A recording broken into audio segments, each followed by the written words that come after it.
भावैः येभिः सर्वमिदं जगत् मोहितं नाभिजानाति मामेभ्यः परमव्ययं दैवी हेषा गुणमयी मम माया दुरत्यया मामेव ये प्रपद्यन्ते ಮಾಯಾಮೇತಾಂ ತರಂತಿ ತೇ.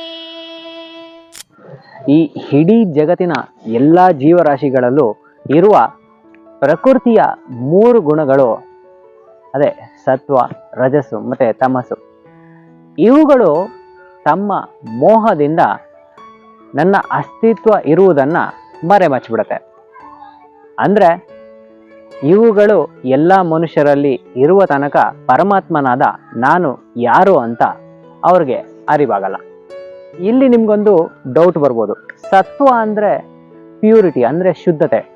ಈ ಗುಣದಲ್ಲೂ ನಮಗೆ ಇಲ್ಯೂಷನ್ ಇದೆಯಾ, ಅಂದರೆ ಮೋಹ ಇದೆಯಾ ಅಂತ ನಿಮಗೆ ಸಂಶಯ ಬಂದರೆ, ಯಾವಾಗಲೂ ಅಷ್ಟೇ ನಾವು ಯಾವುದಾದ್ರು ಒಂದು ಒಳ್ಳೆಯ ಕೆಲಸ ಮಾಡಬೇಕು ಅಂತ ಅಂದ್ಕೊಂಡು ಅದರಿಂದ ನಮಗೆ ಒಳ್ಳೆಯದೇ ಆಗತ್ತೆ ಅಂತ ಮಾಡುವ ಯೋಚನೆ ಇದೆಯಲ್ಲ, ಅದು ಒಂದು ಆಸೆಯ ಥರನೇ ಆಗತ್ತೆ, ಇಲ್ಯೂಷನ್ನೇ.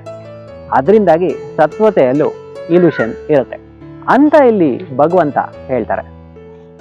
ಈ ಪೂಜನೀಯವಾದ ಪ್ರಕೃತಿಯ 3 ಗುಣಗಳ ಮಾಯೆಯನ್ನು ಸೃಷ್ಟಿಸಿರೋದೇ ನಾನು, ಮತ್ತು ಅದನ್ನು ನಾವು ಯೋಗ ಮಾಯ ಅಂತಲೂ ಕರಿತೀವಿ. ಇದನ್ನು ತಪ್ಪಿಸ್ಕೊಂಡು ಆಚೆ ಬರೋದು ಕಷ್ಟ ಸಾಧ್ಯನೇ ಸರಿ.